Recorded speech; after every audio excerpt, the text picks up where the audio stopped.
I want to bring up Dr. Pieczenik, and then I got to go. Then you guys all have a free-for-all, but let the ladies get in too.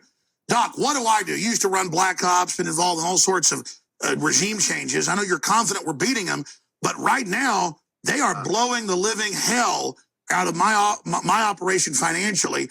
Dr. Pieczenik, I mean, what do you make of all this? This is just outrageous. And now Google won't take our ads. It's happened to Stone. Stone didn't get to that yet. So Dr. Pieczenik, quick comment on that, and then I want to let you guys take over. For the most part, you have been the voice, Roger's the voice, but in many ways, this is a reflection of what happened during the Nixon administration, where everybody called him crazy or anti-Semitic, none of which was true. When Google plays with you and decides to interfere with your business, that is major impediment of commerce. Google knows that. That's going to stop.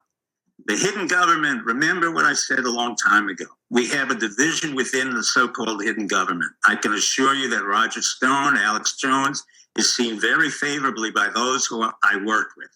Does it mean I'm being surveyed and I've been, monitored since? I said yes, because there's no problem when I'm being monitored and I feel comfortable with the people whom I deal with. Now, for 30 years, both the CIA and military intelligence has been concerned about our country. Now what we have is a backlash from those in the CIA and elsewhere who feel that they've been taken advantage of, they've been co-opted, and correctly, we countercued with people who were loyal to you, Alex, loyal to Roger Stone, and understood both the Nixon and Reagan administration. So what you're seeing now within the deep-seated community or the so-called secret government is an internal fight that I've been telling you about for 15 to 20 years, but it's come out to the forefront. I'm not looking for authoritarianism, but we're getting attacked. It's time to punch back against these assholes. I'm sorry. I'm going to let you guys take over, but... Ultimate irony. Alex, if you go to the ACLU, and I think this is exactly what you should do, and ask the ACLU to protect you vis-a-vis Google and Amazon and anybody on the internet, and then file a suit for violation of the First Amendment, Second Amendment, any amendment, and the impediment to do business, let's see what happens. In other words,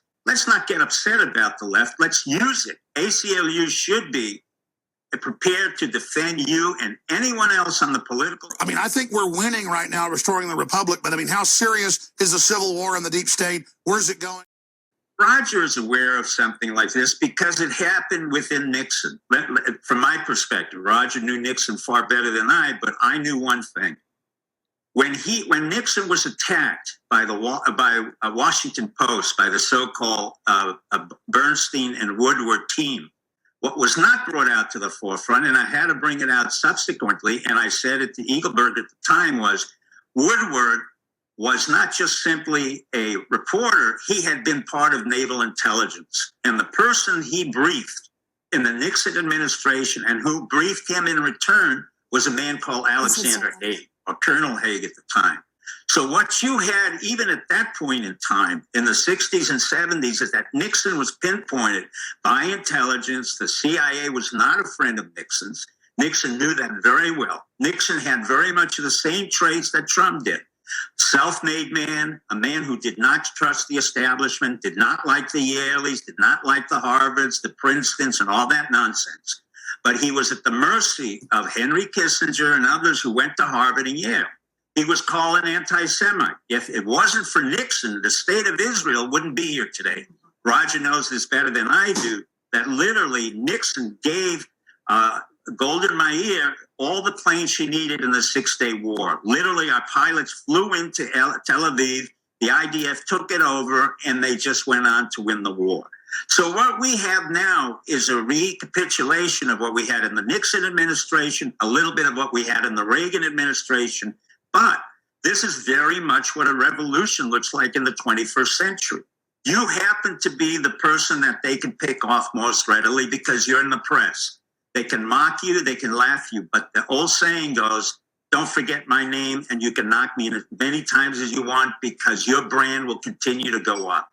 When I read that article in the New York Times that you had 5 to 10 to 18 million listeners worldwide, I would like to see the compilation of all the newspapers and see what their subscription is. It doesn't come 1/10 to your subscription rate.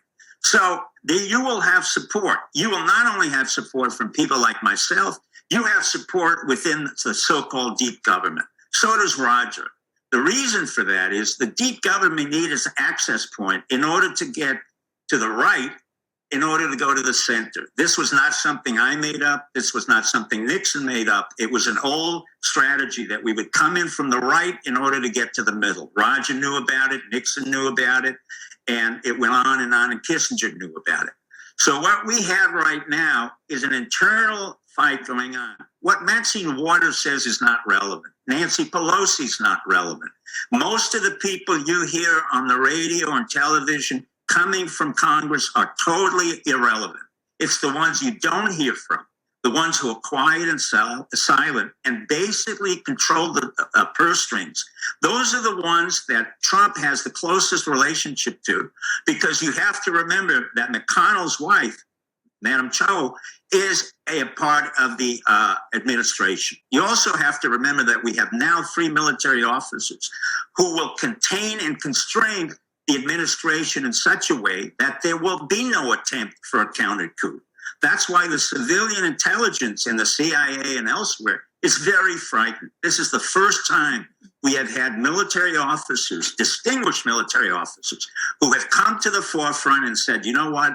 I'm serving the administration not to get one more grade because they're all generals. It's not to get more money because they don't need it, but to save the republic and to make sure that we do not go to unnecessary wars and we no longer deplete our money source into irrelevant activities like war and other overseas activities that Obama did. Right now, fortunately, we're bringing back 4,000 of our troops in the National Guard from Djibouti. Did anyone in the Obama administration say to anyone in the United States that we had soldiers in Africa fighting in Somalia, Sudan, Ethiopia, and elsewhere? No. What happened was that Obama, as always, he kept it quiet. He was cryptic and devious. Yet no one has picked it up from the New York Times because they're afraid to talk about those kind of episodes. No one talked about the fact that we went into Libya without any preparation. It was the CIA, Panetta, and a whole group of others. And our own soldiers did not approve of that. The issue was that we had an offline situation in Libya. The ambassador had other issues at hand. And unfortunately, the episode occurred. I know Bill Kristol. Bill Kristol is one of those Jewish neocons who is basically what we call a chicken hawk. A chicken hawk is somebody who can espouse all kinds of wars, but has personally made sure he never went into the draft. He is such a draft dodger, along with all the other neocons, Pearl, Wolfowitz, Salma Khalilzad, Hadley, that they have already been denigrated in terms of our part of the deep republic. Kristol has no idea what he's talking about. He's just a mouthpiece for Obama. I agree with you, but here's one of the issues that is far more important than I've seen over the years, and so is the military. The CIA has recruited about 60 to 70% of the internal staff has been outsourced, either through Booz Allen, and you can see this with Edward Snowden. Snowden ostensibly came out of special forces. He broke his leg or whatever the nonsense story was. He came into the CIA, recruited by the CIA, then left the CIA, but came back as a contract player. The reason they do this in the CIA and why the CIA is bloated, highly expensive, and is not completely loyal to the United States is very simple.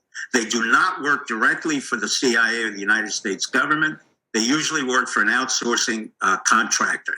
For the most part, Booz Allen, L3, or any one of the other Blackwater associations. The military works specifically for the military.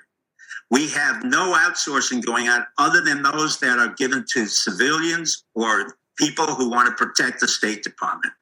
When Trump came in, there was a very clear message. We will decrease the size of the CIA, we will decrease the size of the State Department, and we will not spare anyone. I understand what you're saying about Bill Kristol. I've never had that attitude toward him. I find him quite despicable, as I do most of the neocons. No, I find his politics despicable. Let me tell you one thing. The notion of globalism is dying on the vine. I said it years ago, and I'm saying it again. Brexit came out of the Trump movement. Another major movement that initiated the European Union was France. And what is happening to France? They've been occupied by Muslims. The immigration issue is so grand that Madame Le Pen from the extreme right will probably be the next president of France. She will then initiate Article 50 to withdraw from the EU. Once France withdraws from the EU, Germany will then have to deal with Greece, Italy, Spain, and you've got a basket case. So in fact, what's happened is globalism is dying on the vine. Don't give them more credit than they need. They're falling apart.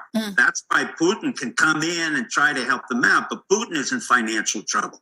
China is in financial trouble. The only country which is not in financial trouble is the United States. We have now gone to the IMF, thanks to Mnuchin, and basically said to Legrand and to the director of the IMF and the World Bank, realign your currency rates so that the dollar reflects correctly how we can do trade and don't artificially pump us up so that we cannot do trade. So Trump is working on many, many different levels. Unfortunately, that's not brought out. And most people in the New York Times have no idea what we're talking about. Right. That's why Alex Jones, that's why Roger, that's why you ladies are extremely important to what's happening. This is a revolution.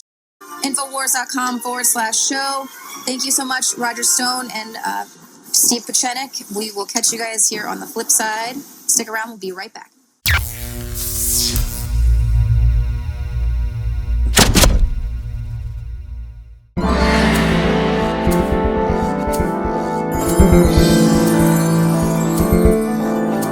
Thank you.